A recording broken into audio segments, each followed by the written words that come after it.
What's up? Mitch Moto Manila here. Andito tayo sa NLEX. I think it's worth investing in when the feeling is mutual, when both parties are really excited. We're going to Petron Marilao to meet SR Squad.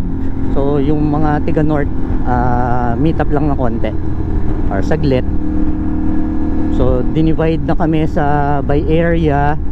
So lahat ng mga gustong mag-meet up, lalo na especially sa area ko here sa North, pwede nang tayo-tayo lang para yung malalapit lang, yung magkakalapit, and hindi na dadayo yung mga malalayo, unlike pag general meet up. So ayun nga, by area na tayo.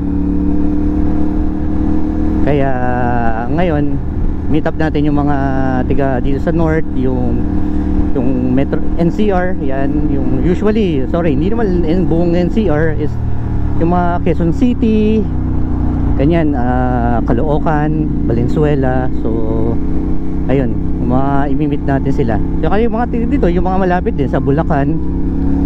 Kaya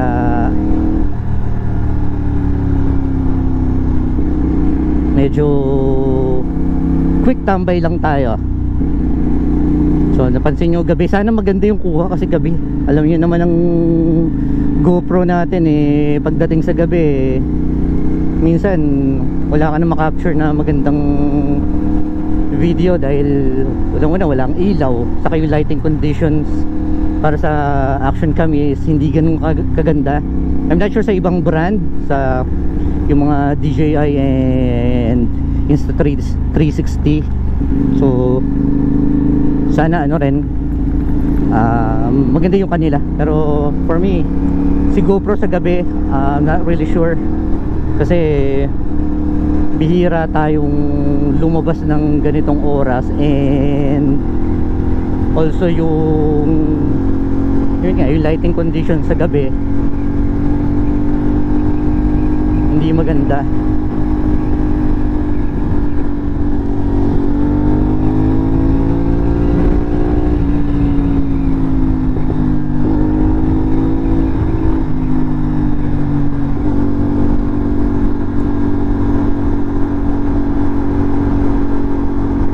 So ngayon lang ulit tayo lalabas. Remember yung break-in natin madaling araw, at buti na lang may itong NLEX maliwanag, unlike yung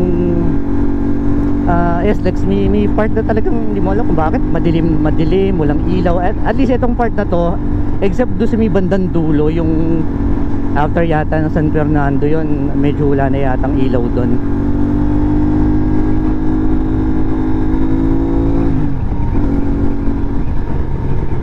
Kaya ayun, samahan nyo ako sa night ride natin. Sabi ng iba, night ride sa gabi.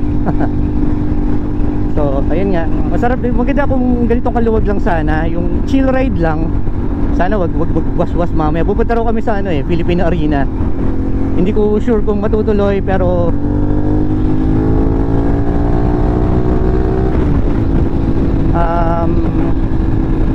yun ang plano, Philippine Arena. Dapat kaninang 6 o'clock, kaso nga lang bumuhos yung ulan, so hindi kami natuloy. Ang dami na nakaabang, ang dami nang ready to go. Biglang bumuhos yung ulan mga around 3 o'clock.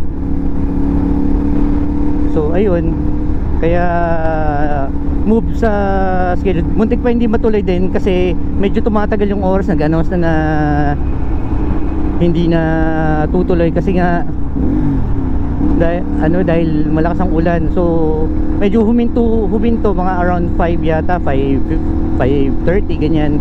So sabi 7 o'clock na lang daw yung meet up, or 8 o'clock.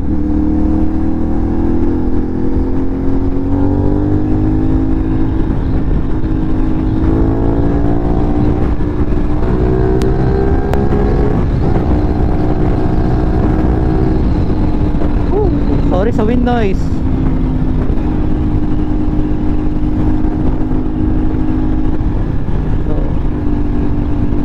Feeling ko dahil dito sa yung sa GoPro mount na ginagamit natin, kasi naibit niya yung parang diffuser nung ng hangin, kaya medyo malakas yung ano, malakas yung wind noise natin sa helmet, dahil pumapasok yung ano, naiipit nung, kasi strap mount yung ano natin, yung mount natin, yung tong GoPro mount na nakuha natin. Unlike nung sa isang helmet ko na ginagamit ko, fixed mount yon. So naka bolt talaga siya doon sa helmet ko, literal nakatornilyo siya sa helmet ko. So ito naka strap mount, kaya yung diffuser niya, yung wind diffuser niya medyo naiipit, medyo pangit yung part na to ah.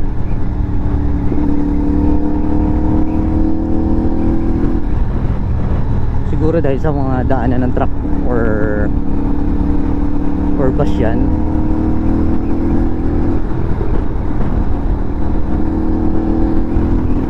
Oh.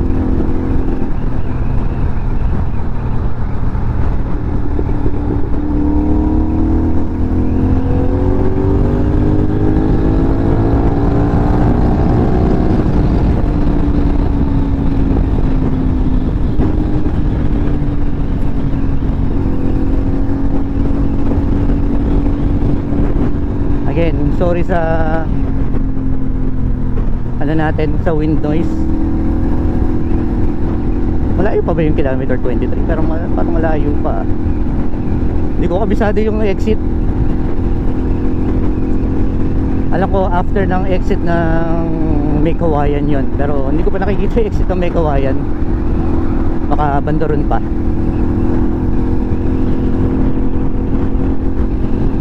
So, huling labas natin is Moto Classica. As you can remember, nag-vlog tayo ng konti, di ba? Maraming naputol dun sa ano ko. Hindi ko alam kung bakit. Pasaway din to si GoPro eh. Nawala yung ride namin papunta. Kasi, pero hindi kami dito dumaan sa NLEX. Looban kami ng Caloocan kasi medyo malapit sa amin yun. Sabi ng mga kasama ko, subukan namin yun dahil mga wala ring RFID. Dahilan. Anyway, yun nga, hindi, sinubukan din namin dahil alam ko may daan nga doon, pero hindi ko pa siya nadadaanan. Hindi ko kabisado yung kalsada na yon.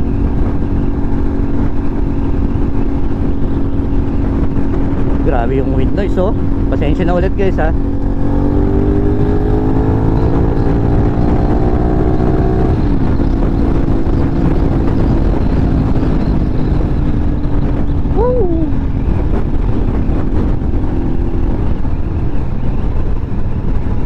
Ayun na yung Petron.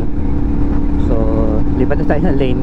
Last time muntik na tayo lumagpas nun eh, nung nag-Moto Classica tayo. 250 meters. Ayun na.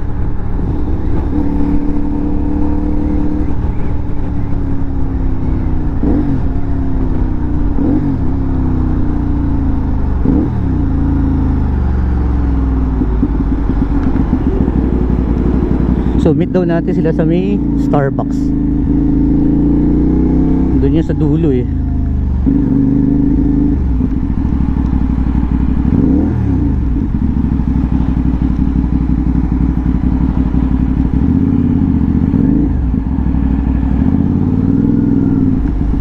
Ano yung Starbucks?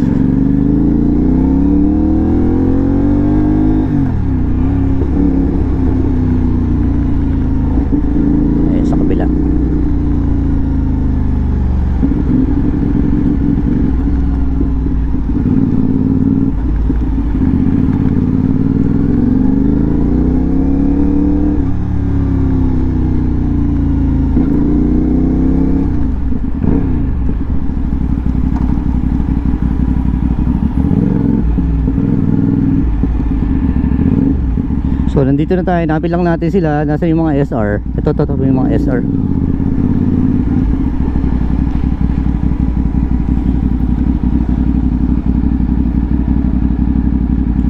Nasa kaya sila?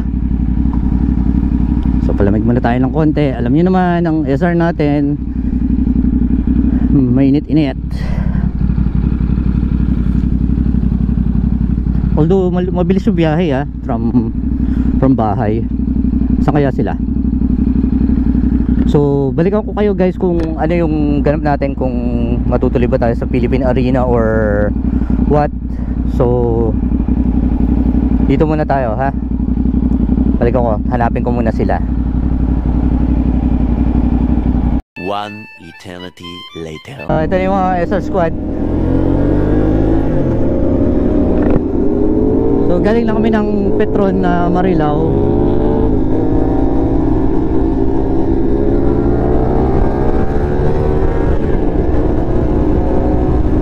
So punta raw kami ng Philippine Arena. So tuloy nga. Si Ice, tayo na naman yung nahuhuli. May mawawala na naman tayo niyan. Mga waswasero talaga itong mga kasama natin eh.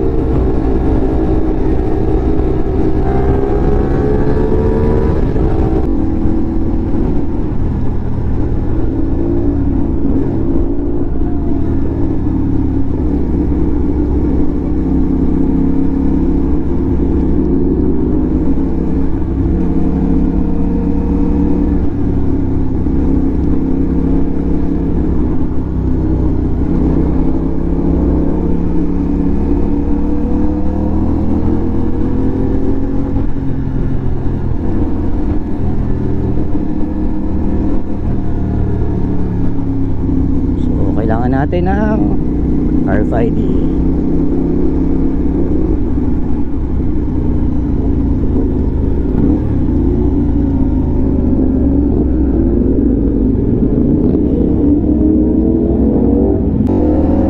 Yung Philippine Arena, walang ilaw.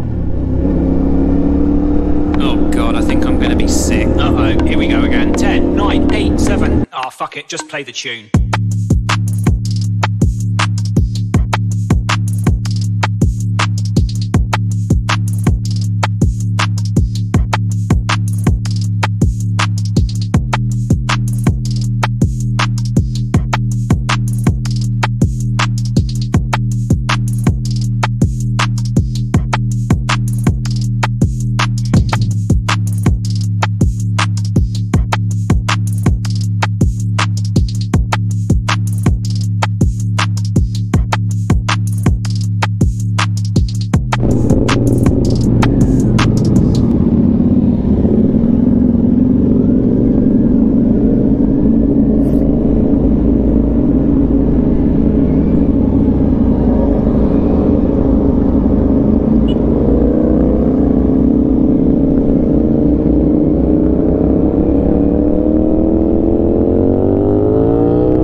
Pauwi na tayo, galing tayo ng Philippine Arena.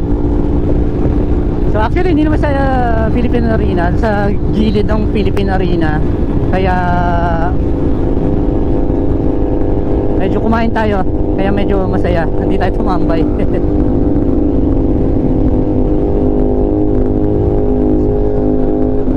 Okay, nasa harap natin si Ride with Ride.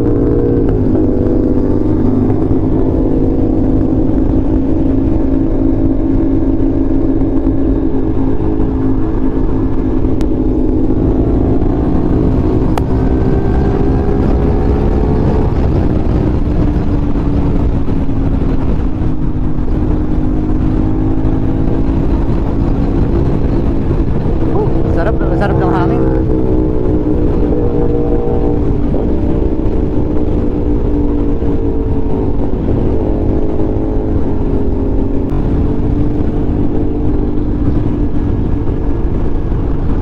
Paunahin natin sila para may shot naman.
niya.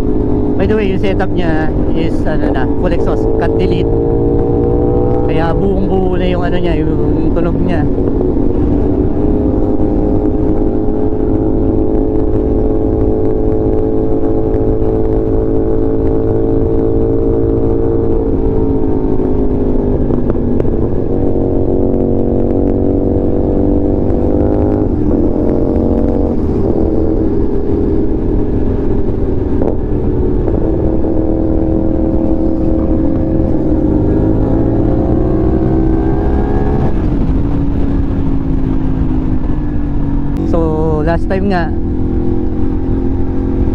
last time dito nga may closing tayo, nagpaalam tayo, nagpasalamat tayo.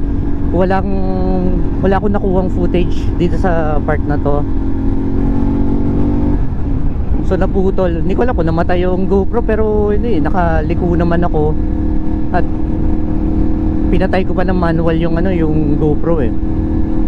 So hindi ako nakapagpaalam. So ngayon dito ko natatapusin yung video. Again, nagpapasalamat ako sa inyong lahat na nagsusubscribe, nagpo-follow, again, at walang sawa nanonood ng videos natin.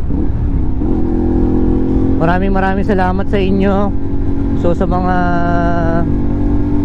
kasama natin, yung SR Squad ngayong gabi, maraming salamat sa inyo. Ingat kayo. Kay Pres Jabez. So follow nyo siya sa TikTok. Lagay ko na lang yung link niya. Si Sir Ryan, sila Ice, sila sino pa ba? Sila Aero, sila Sir Dan. Sino pa ba nakalimutan natin? Si Team Kawasak, si Herald. Isa sa mga pinanood ko yan nung bago pa tayo kumuha ng 450 SR. So sila yan, si Boss Rai, saka si Boss Herald yan. Sila yung mga pinapanood natin nung nag-iisip tayo na kukuha ng 450 SR. So ayun, finally nakasama natin sila sa ride. Kaya maraming salamat sa inyo. Again, sa mga followers and subscribers, maraming salamat sa inyo. Walang sawa to. So again, puputulin yung video. And maraming salamat sa inyo. Be safe and ride safe.